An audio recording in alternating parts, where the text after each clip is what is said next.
Assalamualaikum warahmatullahi wabarakatuh. Ini banyak kita mendapat banyak pertanyaan daripada netizen lah. Lebih lagi akan umbi UMNO lah. Okay. Okey. Pertama, wajarkah UMNO memberi laluan kepada PBBM di PRN Sabah nanti yang bakal diadakan lah. Okey, Assalamualaikum warahmatullahi wabarakatuh. Salam satu Malaysia. Wajarkah UMNO bagi laluan kepada PPBM?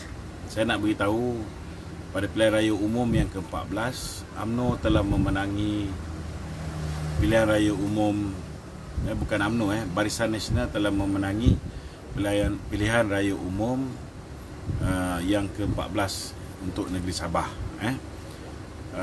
Yang Amat Berhormat Musa Aman, Datuk Seri Panglima Musa Aman telah pun mengangkat sumpah sebagai Ketua Menteri.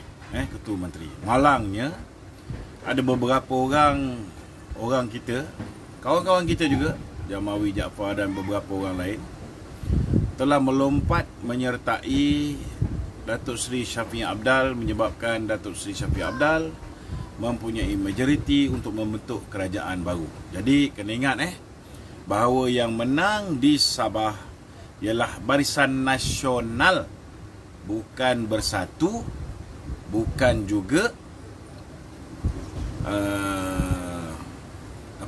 Warisan. Cak kapal. Okey. Jadi apa yang berlaku, malangnya akibat daripada pujukan dan gerak kerja, pujukan dibuat oleh Datuk Syamuddin Tun Hussein dan gerak kerja oleh bekas tusa politik dia, Akbar Khan, dan juga Firdaus Abdullah, iaitu CEO TV3 sekarang ni, yang telah memancing, mengumpan ahli-ahli Dewan Undangan Negeri daripada Barisan Nasional, khususnya UMNO. Mereka akhirnya melompat beramai-ramai. Itu acara lompat yang saya rasa amat gemilang, tapi lompatan ini tidak membawa sebarang pertukaran kerajaan. Cuma akhirnya mereka ni jadi kokang mati beragan. Jadi kokang mati beragan kerana lompatan mereka tidak menyebabkan pertukaran kerajaan negeri. Hanya baru-baru ni, bila mana kerajaan pusat dah bertukar, barulah Datuk Seri Panglima Musa Aman buat satu gerakan, akhirnya telah berjaya menukar kerajaan negeri.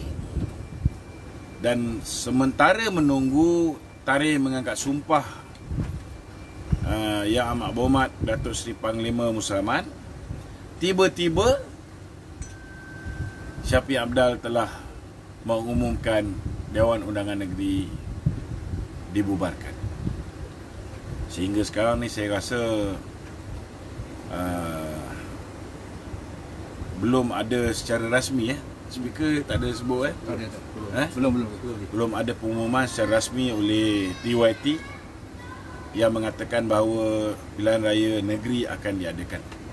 Jadi masih lagi dalam keadaan sebenarnya tergantung. Jadi kalau anda tanya saya, adakah UMNO perlu memberi laluan kepada PPBM? PPBM ni parti apa? Berapa kursi dia menang di Sabah?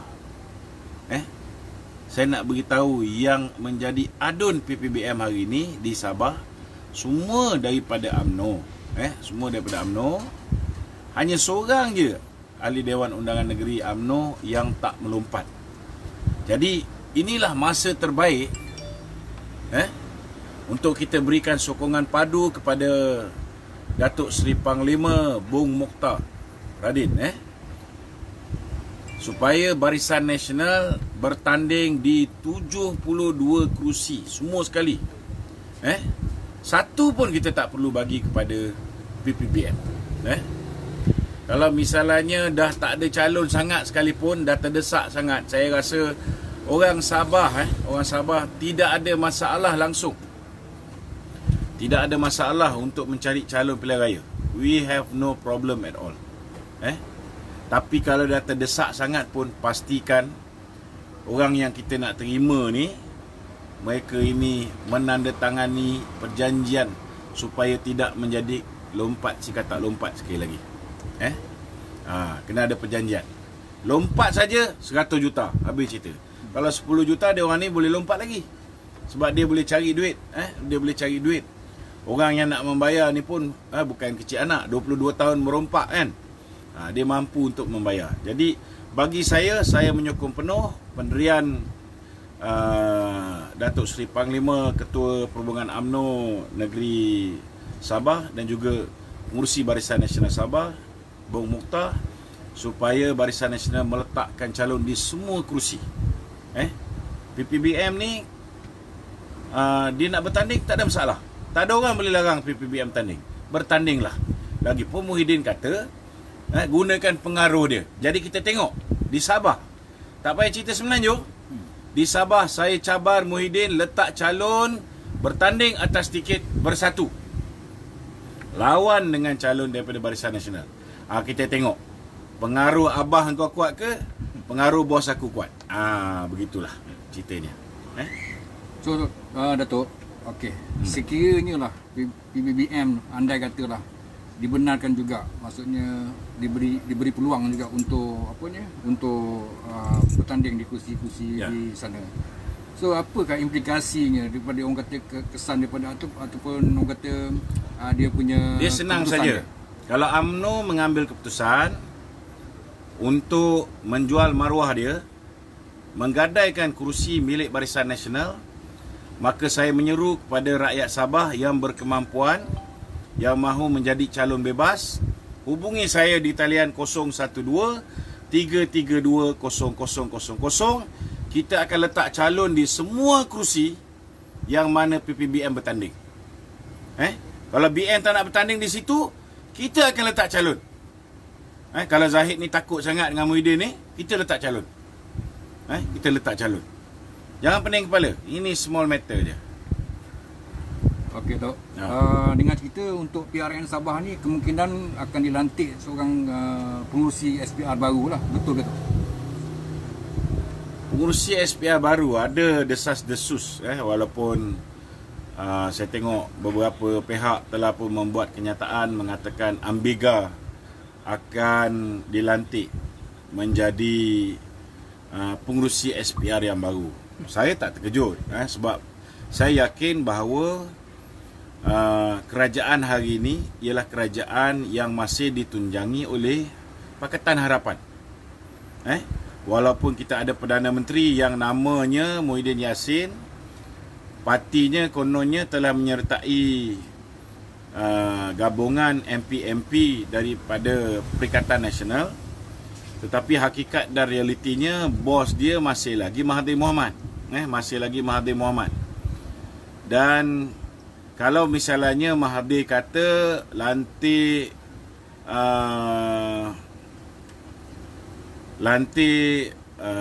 Azhar Idrus sebagai pengurusi ataupun speaker parlimen, Mahathir ikut je kan. Mahathir bukan boleh buat apa pun. Ini apa ni, Muhyiddin bukan boleh buat apa. Dia ikut semua Mahathir cakap. Bila Mahathir kata lantik Ambiga menjadi pengurusi SPR, Muhyiddin tak boleh buat apa. Tak boleh buat apa. Itu sebabnya saya tak faham lagi macam mana orang-orang UMNO ni tak boleh berfikir bahawa Perdana Menteri kita ni masih lagi Pakatan Harapan. Kalau dia bukan Pakatan Harapan, dia tak kekalkan Ketua Polis Negara yang dilantik Mahathir. Kalau dia bukan lagi dalam Pakatan Harapan, tak bersama dengan PH, tak bersama dengan DAP, dengan Mahathir, dia tak akan lantik peguam negara yang sebenarnya hakikat dia ialah pro. Dia abang kepada Azhar Idrus.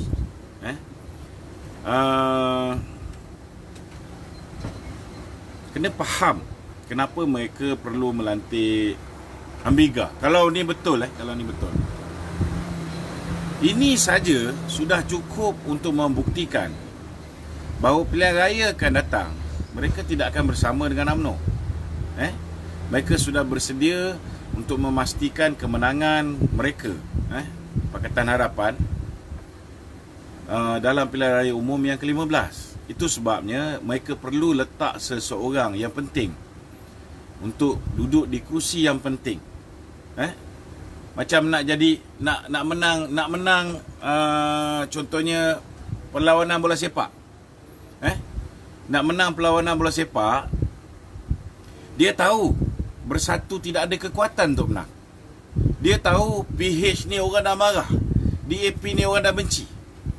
Jadi kalau kita lawan dengan mereka secara adil, on a level playing ground, dia orang tak boleh menang. Jadi apa yang biasanya orang nak menipu ni dia buat, dia akan lantik referee yang berat sebelah. Ini sama jugalah. Kalau pengurusi SPR, you lantik pengurusi bersih untuk jadi pengurusi SPR. Jadi mana datang logiknya? Orang ni dah tentu-tentu berat sebelah. Orang ni adalah merupakan champion kepada gerakan LGBT. Jadi mana datang logiknya? Jadi saya tak tahulah macam mana orang UMNO, bukan yang bawah ni cerdik. Yang agak pekak sikit ni yang berada di atas. Macam mana tak boleh fikir bila Ambiga ni diangkat menjadi pengurusi SPR, orang UMNO masih tak boleh nampak lagi bahawa inilah agenda mereka bagi memastikan kemenangan Pakatan Harapan dalam pilihan raya yang akan datang. Kalau Muhyiddin ni umpamalah kawan-kawan UMNO ni, kalau dia umpama dia nak lantik pengurusi SPR ni, kurang-kurang dia akan tanya dengan Presiden UMNO. Kurang-kurang dia tanya dengan timbalan Presiden UMNO apa pendapat dia, Tapi saya tak tahu apa yang orang UMNO fikir. Kalau yang Muhyiddin fikir, saya dah lama tahu. Dia hanya buat kerja untuk bos yang sebenar, Mahathir Mohamad. Yang ini jelas, kita tak payah bincang lagi. Tetapi saya tak tahu apa yang orang UMNO fikir. Nak mati beragan ke, nak mati perlahan-lahan ke, nak mati bunuh diri. Yang ini saya tak pasti. Itu dia. Okey, Tok. Berbalik kepada isu kes Datuk Najib yang lepas. Setelah keputusan yang dibuat oleh mahkamah, kita dapati Perdana Menteri hampir orang kata hari-hari memberitahu rakyat bahawa percayalah kepada dia, dia akan buat satu orang kata mesti yakin dengan perundangan yang dia ni telus. So besok lusa bila dia dah jatuh, besok lusa bila kes anak dia, kes menantu dia, kes biometric system, kes hubungan dia dengan Nikaji, dia bayar Nikaji 5 juta terbuka balik, bila kes Bistarinet terbongkar, kes dia bagi kepada suami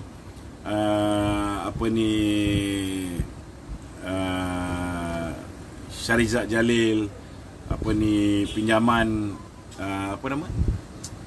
NFC, kes dia bagi kepada suami Zekti Akhtar, Governor Bank Negara dulu, projek untuk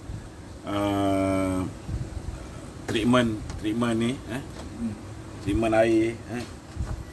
Saya rasa pada ketika tu, cuba bayangkanlah kalau dia dihadapkan ke mahkamah dan dia ke dalam, dijatuhkan hukuman bersalah. Ketika tu kita beritahu dengan penyokong dia, bersabarlah, percayalah dengan sistem perundangan yang ada. We are not stupid lah. We are not stupid. Macam mana aku nak percaya, Midin? Kau cuba bayangkan, kau orang perintah, perkara pertama yang kau buat, kau lantik ketua komunis negara ni punya lawyer, Tommy Thomas, sebagai peguam negara. Dia ada 3 kuasa besar. Pertama, kuasa untuk menggugurkan apa juga kes. Itu sebab dia jadi je kau dapat kuasa ni, dia gugurkan kes Sibar Rasa. Ada. Okey. kes yang melibatkan Tamrin Ghaffar, kes yang melibatkan Pang Likul, kes yang melibatkan LTTE, kes yang melibatkan Lim Guan Eng. Semua dia gugur. Sebab apa? Sebab peguam negara dia dah tukar orang dia. Okey.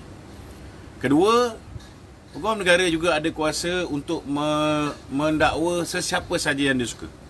Itu sebab ketika zaman dia, kes Rafiq rasuah di Melaka tak kena dakwa. Kes anak Mak Sabu punyalah lama nak kena dakwa. Kes ganja dia. Kes dadah AIS melibatkan Adun Dengkil daripada PPBM. Lama dia nak dakwa. Kes yang melibatkan susah politik pada Menteri Pertanian. Semua yang PH punya dia tak dakwa.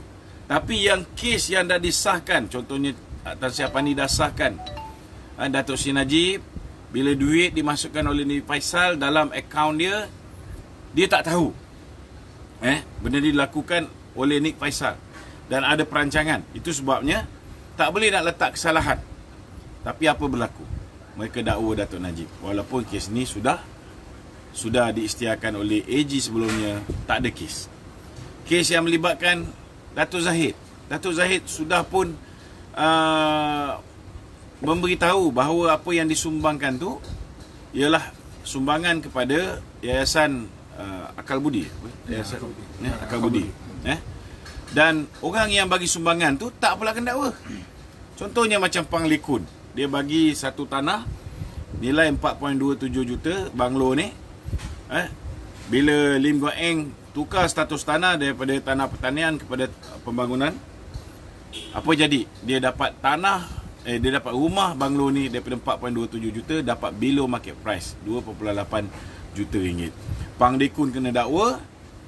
Begitu juga dengan Lim Guan Eng kena dakwa. Tapi dalam kes yang melibatkan Datuk Zahid, orang yang bagi ni salah seorang daripadanya ialah abang ipar kepada Mahathir.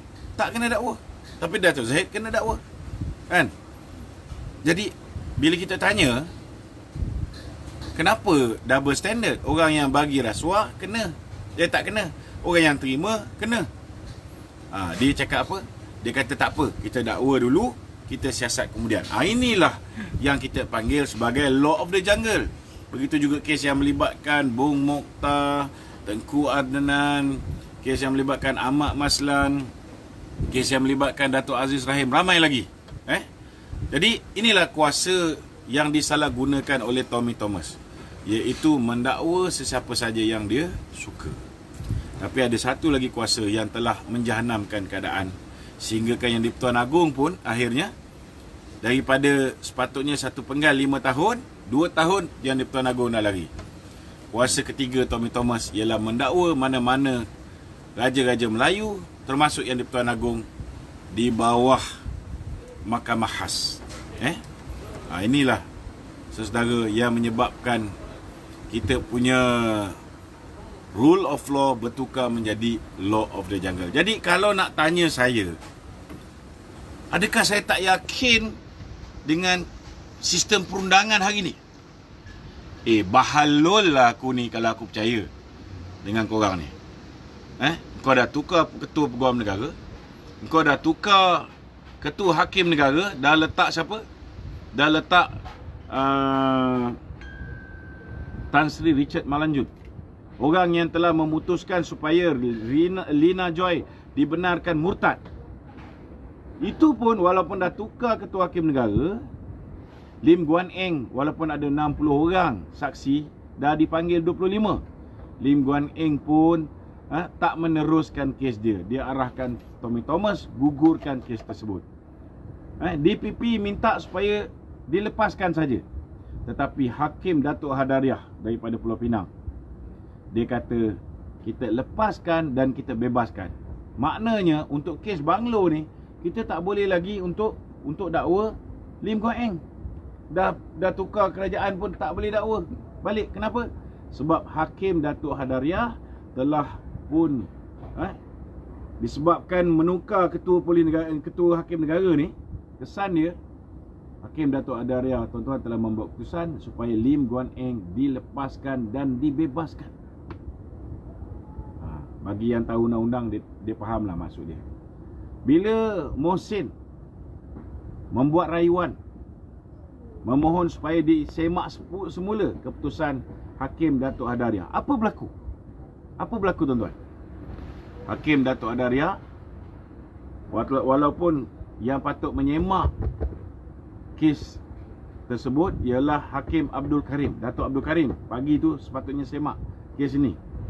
Tetapi tiba-tiba arahan wahyu datang daripada atas, daripada Ketua Hakim Negara mengarahkan ditukar hakim daripada Datuk Abdul Karim kepada Datuk Hadaria balik.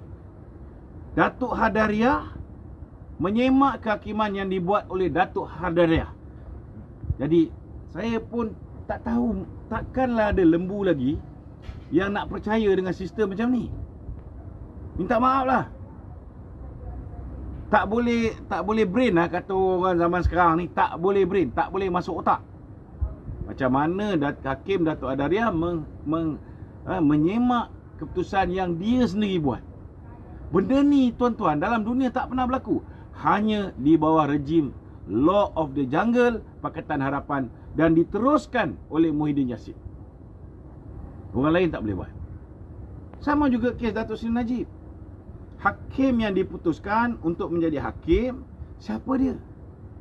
Ialah Hakim Sufian Razak. Tetapi tak sampai seminggu, tuan-tuan, tiba-tiba seorang hakim junior daripada Mahkamah Komersial telah dipindahkan ke Mahkamah Tinggi untuk mengambil kes jenayah buat kali pertama, kes Datuk Najib. Mana ada hakim tiba-tiba terus ambil kes berprofil tinggi. Lepas tu kes Datuk Zahid pun dia hakim, kes Tengku Nan pun dia hakim, kes semua sekali LTTE yang bebaskan LTTE pun dia juga jadi hakim. Tuan-tuan, takkan kita bodoh sangat tak boleh fikir? Are we really that stupid? So nak suruh saya cakap apa lagi? Kalau korang cakap aku tak percaya dengan sistem kehakiman, aku tak percaya dengan Muhyiddin lah. Sebab Muhyiddin hanya barua kepada Mahathir. Kena faham. Dan keputusan yang 28 hari bulan ni bukan keputusan mahkamah, keputusan politik untuk menyelamatkan Tengku Muhyiddin. Kerana kalau 28 hari bulan Julai itu hari Datuk Najib dibebaskan, maka tuan-tuan, secara automatik seluruh dunia tahu bahawa Mahathir seorang penipu. Kerana Mahathir lah orang kerana Muhyiddin seorang penipu. Kerana Muhyiddin lah orang pertama yang terpercaya dengan fitnah Mahathir. Walaupun peringkat awal tu dia dah nak cuti, dia dah nak bunuh. Datuk Najib pujuk dia jangan bunuh, kan? Walaupun kena ingat ni, saya nak beritahu lah dengan Muhyiddin kalau dia lupa lah bila dia kena pecat tu, Datuk Najib offer dia jadi TYT. Offer dia jadi TYT Pulau Pinang tau. Pulau Pinang ke Melaka lah, saya dah terlupa. Dia tak nak. Datuk Najib offer. Bila polis buat kawalan keselamatan dekat rumah kau, saya nak beritahu, Puan Sri Noraini telefon Datin Sri Rosmah. Telefon cuak bila tengok ramai polis padahal jaga keselamatan je. Telefon. Mula-mula dia telefon Datuk Zahid. Betul ke nak kena tangkap suami dia? Datuk Zahid tanya dengan Datuk Najib. Datuk Najib kata tak ada. Dan Datuk Najib arahkan supaya semua polis tu tinggalkan. Jangan duduk dekat dengan rumah Tan Sri Muhyiddin. Ini Datuk Najib tau. Dia ni tak letak pasir kat periuk nasi orang. Walaupun kau dah jahat buat macam-macam kat dia, tapi dia masih lagi offer kau jadi TYT. Kau beritahu aku, orang mana lagi yang boleh baik lagi macam ni? Tak ada, babe. Tak ada. Tak ada. Tapi apa kamu buat hari ni, kena ingat, mungkin kamu tak sempat nak merasa balasan dia. Tapi silap-silap anak-anak kamu yang tepuk tangan sekarang ni, dia akan rasa. Bukan kita buat lah, orang lain buat. Sebab kita bukan jenis dendam macam kamu. Itu je nak beritahu. Ada soalan lain? So Tak Datuk, okey, satu lagi tu. Satu lagi. Okey, boleh eh? Okey, PRK di Slim Slim River. lah bulan depan. So apa dia punya kesan tu? Adakah sokongan akan kurang untuk barisan? Tak ada kesan. Tak ada kesan Tak ada kesan.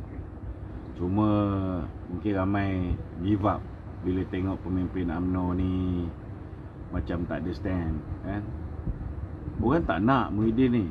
Tapi pemimpin UMNO ni pasal nak menyelamatkan Tengku dia. Bukan semua lah Ada juga yang berani macam Datuk Puan Zakasi, macam apa ni, Tajuddin. Ramai lagi lah yang berani, kan?